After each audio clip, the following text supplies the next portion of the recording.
Hello friends, welcome back to my channel. எல்லோரும் எப்படி இருக்கீங்க? மறுபடியும் ஒரு லாங் வீடியோவில் உங்கள் எல்லாரையும் பார்க்குறதுல ரொம்ப சந்தோஷம். இன்றைக்கி லாங் வீடியோ எதை பற்றி அப்படின்னு பார்த்தீங்கன்னா, ஆச்சி வீட்டுக்கு போயிருக்கேன் அப்படின்னு சொல்லிட்டு ஒரு ஷார்ட்ஸ் போட்டிருந்தேன் இல்லையா, அதை பற்றின ஒரு லாங் வீடியோ தான். அதாவது இயற்கையோடு வாழ்கிறதெல்லாம் ரொம்ப பிடிச்சவங்களுக்கு இந்த வீடியோ ரொம்பவே நல்லாயிருக்கும்னு நினைக்கிறேன். இந்த வீடியோ பார்க்குறக்கு ஒரு மாதிரி போர் அடிச்சிச்சு அப்படின்னா தயவு செஞ்சு ஸ்கிப் பண்ணிவிடுங்க. வாங்க வீடியோக்குள்ளே போகலாம். கரெக்டாக நம்ம வீட்டிலேருந்து கீழே டவுன் ஏரியாவை கிராஸ் பண்ணி வந்தோம் அப்படின்னா இந்த ஒரு ஜீப் ஸ்டாண்ட் இருக்கும். இது வந்து கொழுக்குமலை ஜீப் ஸ்டாண்டு தான். அதாவது அது வந்து ஆஃப் ரோடு. நீங்கள் நிறைய பேர் போனவங்களுக்கு தெரிஞ்சிருக்கும். ஆஃப் ரோடு ஜீப் சஃபாரி தான். இது வந்து ஜீப் மட்டும்தான் அலோவ் பண்ணுவாங்க. நம்ம எந்த வண்டியில் வரோமோ அந்த வண்டியை எங்கே ட்ராப் பண்ணிவிட்டு நம்ம இங்கேருந்து ஜீப் புக் பண்ணி போய்க்கலாம். அந்த இடத்த கிராஸ் பண்ணி போயிட்டோம் அப்படின்னா அங்கே தான் வந்து ஆச்சி வீடு இருக்குது. உங்களுக்கு போகிற வழியெல்லாம் எப்படி இருக்குதுன்னு காட்டுறேன். கரெக்டாக இந்த ஸ்பாட்டுக்கு வந்துட்டோம் அப்படின்னா அந்த மாதிரி ஒரு ஆறு போகும். ஆல்ரெடி ஒரு ஷார்ட்ஸ்லேயுமே அந்த ஆறை காமிச்சிருப்பேன். மேலேருந்து வரும். அந்த ஆறை கிராஸ் பண்ணி அந்த பாலத்தெல்லாம் தாண்டி போனோம்னா இந்த 2 ரோடு போகுது இல்லையா, இதில் லெஃப்ட் போனோம் அப்படின்னா நம்ம வந்து கொழுக்குமலை ஜீப் சவாரி, ரைட் சைடு போனோம் அப்படின்னா ஆச்சி வீட்டுக்கு போயிடலாம். இங்கேருந்து நம்ம வீட்டிலேருந்து ஆச்சி வீட்டுக்கு போகிறதுக்கு ஒரு 1/2 மணி நேரம் ஆகும். நடந்து தான் போகிற மாதிரி இருக்கும். ஒரு ஏறி இறங்குற மாதிரி இருக்கும். போகிறது ஈஸியாக இருக்கும். ரிட்டன் வரும்போது கொஞ்சம் கஷ்டமாக தான் இருக்கும். கரெக்டாக நம்ம வீடு வந்து நான் உங்களுக்கு வீடியோவில் காட்டுறேன் இல்லையா, அங்கே இருக்குது. அதாவது அந்த மரத்துக்கு பின்னாடி இருக்குது நம்ம லைன்ஸ். அங்கேருந்து நம்ம இவ்வளோ தூரம் நடந்து வந்தாச்சு. இந்த இடத்துல தான் ஒரு சின்ன ஆறு போகுது. இந்த கொசன்னு முன்னாடி நிறைய வீடுகள் தெரியுதுல்ல, அது வீடு இல்லை, டவுன் ஏரியா. கொஞ்சம் வீடும் கடைகளும் மிக்ஸ் பண்ண மாதிரி இருக்கும். கிளைமேட் வந்து பார்த்திங்கன்னா ஒரு 5 மணி ஆகிற டைம் இருக்கும். அதனால் கொஞ்சம் வெயில் கம்மியாகவும் இருக்கும். சூரியன் மறைகிற மாதிரி இருக்கும். திடீர்னு மழை வர்ற மாதிரி இருக்கும். ஸோ 3 கிளைமேட்டும் இந்த வீடியோவில் மாறி வரும் பாருங்கள். கரெக்டாக எஸ்டேட்டை பொறுத்தளவுக்கு பார்த்திங்கன்னா அதிகப்படியான மரங்கள் இருக்கும். மரத்துக்கு வந்து குறைவே இருக்காது. இங்கே இடுக்கி டிஸ்ட்ரிக்டில் ரீசெண்டாக அந்த மரம் வெட்டுறதுக்கெலாம் வந்து ரெஸ்ட்ரிக்ஷன் கொடுத்துருந்தாங்க. இப்போ எப்படி அப்படிங்கிறது எனக்கு தெரியல. போகிற வழியில் அந்த ஓரத்துலலாம் பார்த்திங்கன்னா நிறையா வல்லாரக்கீரை, உன்னிப்பழம், உன்னிப்பூ, அது கூட பார்த்திங்கன்னா அந்த கண்டங்கத்திரின்னு சொல்லுவாங்க. ஒரு மாதிரி எல்லோ கலரில் பால் மாதிரி இருக்கும். அந்த செடிகள் தான் வந்து அதிகமாக இருக்கும். பேரே தெரியாத பூக்களும் அதிகமாக இருக்கும். நான் கொஞ்சம் நடந்து போகிறது ரிஸ்க்கு. எனக்கும் கொஞ்சம் நடக்கிறது முடையாக தான் இருக்கும். இருந்தாலும் வீட்டுக்குள்ளேயே இருக்கிறோம், கொஞ்சமாவது வெளியில் நடக்கணும் அப்படின்னு சொல்லிட்டு தான் நாங்கள் எல்லாருமே அம்மா கூட நடந்து போனோம். இந்த ஆப்போசிட்டில் தெரியுதில்ல மலை, அதுக்கு கீழே ஒரு சின்ன ஆறு போகுதுல்ல, அந்த ஆறு வந்து இப்போ நம்ம பார்த்தோலே அந்த ஆறோட கண்டினியூஷன் தான். இது வழியாக போய் அப்படி டேமில் வந்து கலந்துக்கும் அந்த தண்ணி. போகிற அந்த இடமே பார்த்திங்கன்னா ஒரு 5 நிமிஷத்துக்கு வந்து ரோடு ஒரு மாதிரி இருக்கும். இதுக்கு கீழேலாம் ரோடு ரொம்பவே சூப்பராக இருக்கும். சுற்றி மரங்கள் தான். யோஜத்துக்கு வந்து சில விஷயங்கள்லாம் காட்டணும் அப்படின்னு நினச்சிட்டு தான் அந்த வல்லாரக்கீரையெல்லாம் காமிச்சேன். ஏன்னா குழந்தைங்களுக்கு அதெல்லாம் தெரியாது. அப்புறம் வந்து இந்த சூட மரம்னு சொல்லுவாங்க. இது எஸ்டேட் சைடில் நிறையாவே இருக்கும். அந்த சூட மரத்தில் இருக்கிற அந்த இலையை பிச்சு அதை ஒரு ஷேப் ஆக்கி காத்தாடி மாதிரியெல்லாம் ஸ்கூலுக்கு போயிட்டு வரும்போது சுற்றிட்டு வருவோம். அந்த மெமரிஸும் அவனோட ஷேர் பண்ணிட்டு இருந்தேன். அதுக்கப்புறம் அவன் தொட்டாச்சினிங்கி இலையை பார்த்துட்டு உட்காந்துட்டான். ஆனால் அது தொட்டாச்சினிங்கி இல்லை. நான் அடுத்து காட்டுற வீடியோவில் காட்டுற இடம் தான் தொட்டாச்சினிங்கி இருக்கிற இடம். அது அவனுக்கு வந்து மோர் தென் எக்ஸைட்மெண்ட்டாக தான் இருந்தான். அம்மா தொட்டா சுருங்கிருதுமான்னு பார்க்குற செடியெல்லாம் காலை வச்சு தட்டிக்கிட்டே இருந்தான். கரெக்டாக இந்த இடத்துலேருந்து கீழே போனோம் அப்படின்னா இங்கேருந்து ஒரு கரண்ட் கம்பி இருக்குல்ல, இதுலேருந்து தான் இங்கே இருக்கிறவங்களுக்குலாம் கரண்ட் போகுது. கிட்டத்தட்ட எனக்கு தெரிஞ்சு இங்கே கரண்ட் வந்து ஒரு 15 வருஷம் தான் இருக்கும். இந்த எங்கள் ஆச்சி தாத்தா இந்த வீடு கட்டி பால் காய்ச்சும் போதெல்லாம் இங்கே கரண்ட்டே இல்லை. இப்போ தான் கரண்ட்டெல்லாம் வந்திருக்குது. அந்த சொன்னல தொட்டாச்சினிங்கி செடி கிட்ட வந்த உடனே உட்காந்துட்டான்.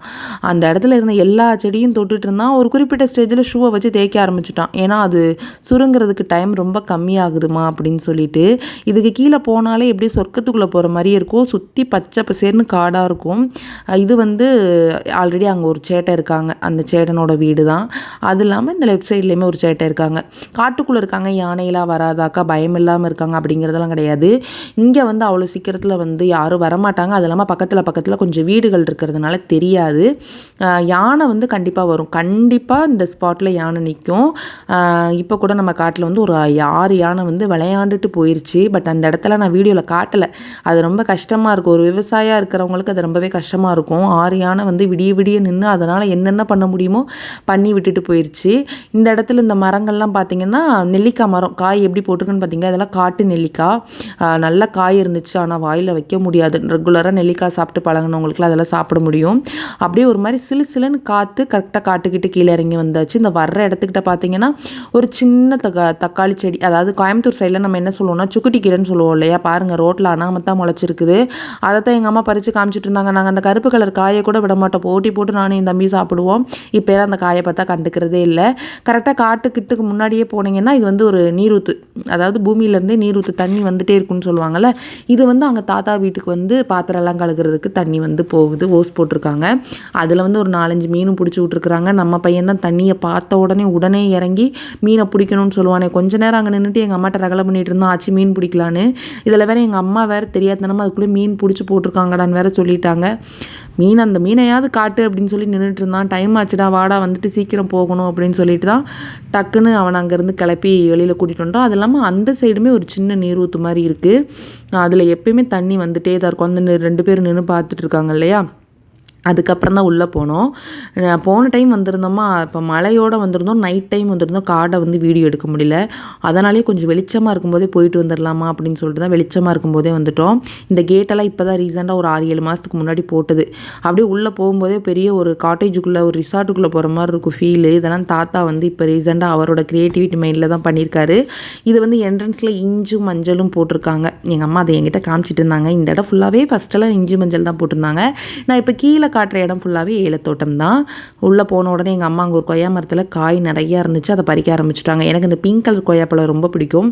ஆனால் இது வந்து வெள்ளை கொய்யாப்பழம், அதனால் அவங்க அதை பறித்து சாப்பிட்டுட்டு இருந்தாங்க. காட்டோட என்ட்ரன்ஸ் வியூ வந்து இந்த மாதிரி தான் இருக்கும்.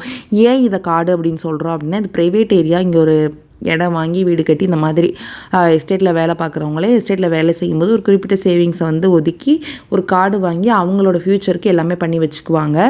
ஸோ அதுக்கப்புறம் உள்ளே வந்தோம் அப்படின்னா கம்ப்ளீஸ் பழம். நிறையா பேர் வந்து ஷார்ட்ஸில் சொல்லியிருந்தீங்க இது வந்து மல்பெரி அப்படின்னு. எனக்கு இங்கிலீஷ்லலாம் தெரியலைங்க. நாங்கள் எங்கள் ஸ்லாங்கில் சொல்கிறது கம்ப்ளீஸ் பழம் தான். ஃபஸ்ட்டெல்லாம் வந்து இது நிறையா இருக்கும், ஒரு மாதிரி புளிச்ச மாதிரி இருந்துச்சு லாஸ்ட் டைம் வந்திருக்கும்போது. ஆனால் இந்த டைம் பார்த்திங்கன்னா சரியான இனிப்பு, காயெல்லாம் நல்லா பெருசாக இருந்துச்சு. அதாவது எனக்கு இது என்ன தோணுச்சு அப்படின்னா, இந்த ரெட்பெரி, ஸ்ட்ராபெரி, ப்ளூபெரி அந்த மாதிரிலாம் இருக்கு இல்லையா, அதோட ஒரு வெரைட்டின்னு கூட இது சொல்லலாம். நீங்கள் ஷார்ட்ஸில் கமெண்ட் பண்ணியிருந்ததை பார்த்து தான் நானே சொல்கிறேன், எனக்கு கன்ஃபார்ம்டாலாம் தெரில. அங்கே பழத்தை பறித்து சாப்பிட்டுட்டு இருக்கும்போது தாத்தா எட்டி பார்த்துட்டாரு, சீக்கிரம் வாங்கடா அப்படின்னு சொல்லிட்டு. ஆனால் ஆச்சி வந்து வேலைக்கு போயிட்டாங்க. தாத்தா மட்டும்தான் இருந்தார். போயிட்டு வீட்டுக்கு போன உடனே நான்வெஜ் வாங்கி வச்சுருந்தாரு. நம்ம வீட்லேயுமே மத்தியானம் நான்வெஜ் சாப்பிட்டு தான் போனோம். சரி ஆச்சி வர்றதுக்குள்ளே அதை சமைச்சிடலாம் அப்படின்னு சொல்லிட்டு அம்மா வந்து ஒரு பக்கம் சமைக்கிறதுக்கு ஸ்டார்ட் பண்ணிட்டாங்க. நான், அத்தை, அம்மா, அப்பா, யோஜித்து நாங்கள் மட்டும்தான் போயிருந்தோம். அமுதா வந்து அன்றைக்கி வரலன்னு சொல்லிட்டா. நான் ஆல்ரெடி போயிட்டு வந்துட்டேன்க்கா, என்னால் நடக்க முடியல, நீங்கள் போயிட்டு வாங்க அப்படின்னா. அதனால தான் நாங்கள் மட்டும் வந்தோம். எனக்கு இங்கே வந்தோடனே ஃபஸ்ட்டு ஆராய்ச்சி வந்து இந்த பூக்கள் செடிகள் மேலேயே தான் இருக்கும். நானும் ஏதாவது ஒரு செடியை கொண்டு போய் வைக்கணும், கோயம்புத்தூரில் போய் நல்லா வளர்த்துடணும் அப்படின்னு நினப்பேன். பட் நான் வைக்கிற செடி ஒன்று கூட இது வரைக்கும் வந்ததில்லை. லாஸ்ட்டாக வந்துட்டு ரிட்டன் போகும்போது பார்த்திங்கன்னா ஹஸ்பண்டோட அண்ணா வீட்டிலேருந்து 4-5 செடி கொண்டு போய் வச்சுருக்கோங்க. ஆனால் சூப்பராக வளர்ந்துருக்கு. நான் கோயம்புத்தூரில் போய் வீடியோ எடுக்கும்போது காட்டுறேன் பாருங்களேன். அதுக்கப்புறம் வீட்டுக்கு முன்னாடி நிறையா கனகாம்பரப்பூ, ரோஸ் பூ, இட்லி பூ, சில பூக்களுக்குலாம் எனக்கு பேரே தெரியாது, அந்த மாதிரி நிறையா வச்சுருப்பாங்க. இங்கே வந்து யாருமே பறிக்கவும் மாட்டாங்களா. நாங்கள் வந்தோம் எப்பயாவது போனோம் அப்படின்னா மட்டும்தான் பறிப்போம். இதுக்கு 2 நாளைக்கு முன்னாடி தான் அத்தை பூக்கோளம் போட்டோம். அன்றைக்கெலாம் ஒரு பூ கூட கண்ணில் சிக்கலை. அது இல்லாமல் வீட்டுக்கு முன்னாடி பாருங்கள், இதுதான் ஸ்ட்ராபெரி செடி. ஆனால் காய் ஒன்றுமே இல்லை.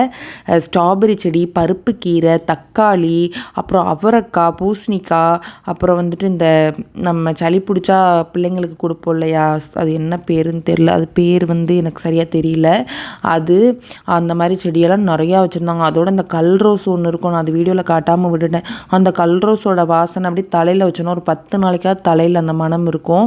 நிறைய செடி வீட்டுக்கு முன்னாடியே இருக்குதுங்க. ஆமணக்கு, கருவேப்பிலை, அந்த மாதிரியெல்லாம். எனக்கும் இந்த மாதிரிலாம் வளர்க்கணுன்னு ஆசை. நம்ம கை வச்சா ஒன்றுமே வராது. நான் உங்களுக்கு 1 by 1 காட்டுறேன் பாருங்களேன்.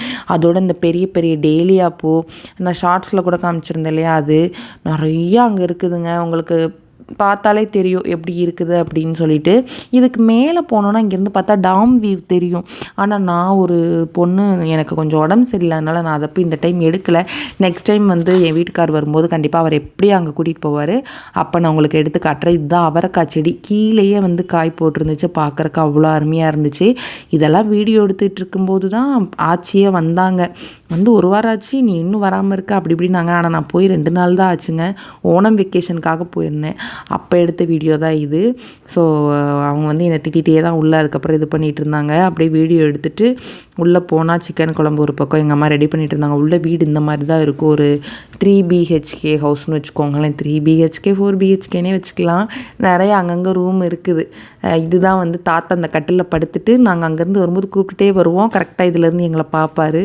ரொம்ப எல்லாம் அரேஞ்ச்மெண்ட்ஸ் எல்லாம் இருக்காதுங்க. ஒரு சின்ன சின்ன அரேஞ்ச்மெண்ட்ஸ் தான். ஏன்னா அவங்க 2 பேர் தானே இருக்காங்க, அதனால் ரொம்ப கிராண்டாலாம் இருக்காது. அவங்களுக்கு தகுந்த மாதிரி தான் அவங்க வச்சுருப்பாங்க. கொஞ்ச நேரம் உட்காந்து டிவியை பார்த்துட்டு இருந்தேன். அதுக்கப்புறம் மறுபடியும் வெளியில் வந்துட்டேங்க. ஏன்னா அந்த கிளைமேட்டை மிஸ் பண்ணிடக்கூடாது. உங்களுக்கு ஓவரால் நான் வீடியோவில் எல்லாத்தையுமே கவர் பண்ணி காட்டணும் அப்படிங்கிறக்காக வேண்டி பாருங்கள், நாட்டு பப்பாளி மரமெல்லாம் இருக்குது. அதாவது இந்த ஊரில் இருக்கிற வரைக்கும் இந்த ஊரோட அருமை, இந்த இடத்தோட அருமை எதுவுமே தெரியாது. பட் இப்போ நம்ம வெளியூரில் இருக்கிறதுனால இதெல்லாம் வந்து எங்களுக்கே பெரிய ஒரு ஆச்சரியப்படக்கூடிய இடமா தெரியுது. அப்படியே அங்கே நின்று வீடியோ எடுத்துகிட்டு இருந்தேன். அப்படியே ஆச்சு வந்துட்டாங்க. அவங்கக்கிட்ட அப்படியே பேசிக்கிட்டே நான் வந்து நடந்து வந்துட்டு இருந்தேன். எப்போ வந்த அப்படி இப்படின்னு ஒன்று ஒன்றா கேட்டுட்டு இருந்தாங்க. இதுக்கு கீழே நான் இப்போ வீடியோ எடுத்துகிட்டு இருக்கேன் இல்லையா, அதுக்கு அப்படியே லெஃப்ட் சைடு பார்த்தீங்கன்னா ஃபுல்லாகவே ஏலத்தோட்டம் தான். ஆச்சு வந்து அன்றைக்கி ஞாயிற்றுக்கிழமை வேறு ஒரு காட்டுக்கு காய் எடுக்கிறதுக்காக போயிருந்தாங்க. அப்போ தான் அதனால தான் வந்தாங்க. நம்ம காட்டில் வந்து காய் எடுத்திருக்காங்க, 2 வாரத்துக்கு முன்னாடி தான் எடுத்திருக்காங்க. அப்புறம் வந்துட்டு அவங்க கூட பேசிகிட்டே இருந்தேன். எப்போ வந்த, எப்படி இருக்கா, அந்த மாதிரி விசாரிச்சுட்டே இருந்தாங்க. ஆச்சி வீட்டோட பின்பக்கம் வந்து இந்த மாதிரி இருக்கும். இங்கே தண்ணி வந்து டேங்க்கில் வந்து விழுந்துடும். அங்கே ஓஸ் போட்டு டேங்க்குக்கு வந்துடும். டேங்க்லேருந்து இந்த மாதிரி சின்ன பைப் போட்டு வீட்டு யூசேஜுக்கு வந்து யூஸ் பண்ணிக்குவாங்க. தண்ணி ஈவன் சுத்தமான தண்ணி தான், நல்ல தண்ணி தான். அப்புறம் அவங்க வேலைக்கு போயிட்டு வந்துட்டு அந்த டிஃபன் பாக்ஸில் எடுத்து போட்டுட்டு இருந்தாங்க. அம்மா வந்து கிச்சனில் சமையல் ஆக்கிட்டு இருந்தாங்க. எங்களுக்கு அன்றைக்கி டே வந்து இந்த மாதிரி தான் போச்சு. உங்களுக்கு இந்த இடம் எப்படி இருந்துச்சு, வீடியோ எப்படி இருந்துச்சு அப்படிங்கிறத மறக்காமல் கமெண்ட்டில் சொல்லுங்கள். அது இல்லாமல் முக்கியமான விஷயம், பாட்டி வீட்டில் பார்த்திங்கன்னா ஈயப்பாத்திரம் அதிகமாக இருக்கும். அதை விட பார்த்திங்கன்னா எல்லாமே அடுப்புலையே தான் செய்வாங்க. விறகு இந்த கீழே இந்த இடத்துல விறகெல்லாம் வச்சுக்குவாங்க. ஆனால் எங்கள் அம்மா பார்த்திங்கன்னா அடுப்பு பற்ற வைக்கிறதுக்கு சோம்பேறிப்பட்டுக்கிட்டு கேஸில் குழம்பு வச்சிட்ருக்குறாங்க. அப்படியே வெளியில் கொஞ்சம் நேரம் நின்றுட்டு கொஞ்சம் நேரம் தாங்க, ஒரு மணி நேரத்துக்கு மேலே இருக்கலை, அப்படியே கிளம்பிட்டேன். ஏன்னா எனக்கு வீடியோ எடுக்கிறதுலே பகுதி நாள் போயிடுச்சு. ஸோ அங்கேருந்து அதுக்கப்புறம் கிளம்பி வீட்டுக்கு வந்தாச்சு. இடம் எப்படி இருக்குது, வீடியோ உங்களுக்கு பிடிச்சிருந்துச்சா அப்படிங்கிறத கமெண்ட்டில் சொல்லுங்கள். பாய், இன்னொரு வீடியோவில் பார்க்கலாம். அது வரைக்கும் நம்ம சேனலை பாருங்கள்.